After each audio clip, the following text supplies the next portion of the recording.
Lord. న్యాయాధిపతులు 2వ అధ్యాయం 10వ వచనం. ఆ తరము వారందరూ తమ పితరుల యొద్దకు చేర్చబడరి.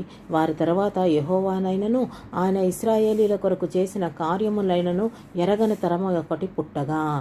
దేవుణ్ణి ఎరగని తరం ఒకటి పుట్టిందంట. ఈ ఎరగనిది అనే పదం మనము ఎక్కడ వింటాము? నిర్గమాకాండంలోని 1వ అధ్యాయంలో కూడా మనం చూస్తాం. 8వ వచనంలో, అప్పుడు యోసేపుని ఎరగని కొత్త రాజు ఐగుప్తును ఏలనారంభించెను. ఒక మనిషిని యోసేపు గారిని ఎరగని రాజు పుడితేనే బానిసత్వంలోకి వెళ్ళిపోయారు ఇశ్రాయేలీలు. అలాంటిది మనం యెహోవా దేవుణ్ణే ఎరగనంటే మనం ఏమైపోతాము? అమ్మో, మన రక్షణ దేవుణ్ణి మనం పట్టుకోవాలి. దేవుడు మనకి అంత సమీపంగా ఉన్నప్పుడు మనం ఆయన్ని ఆశ్రయించాలి, మనం వేడుకోవాలి. మన రక్షణ కొరకు మనం దేవుణ్ణి గోజాడాలి. మన పరలోక రాజ్య విస్తరణలో మనం కూడా పాలు పంచుకోవాలి. దేవుడి సేవ చేయాలి. దేవుడి ప్రేమను ఎన్నడెన్నటికీ మనం మర్చిపోకూడదు. మన పిల్లలకి, మన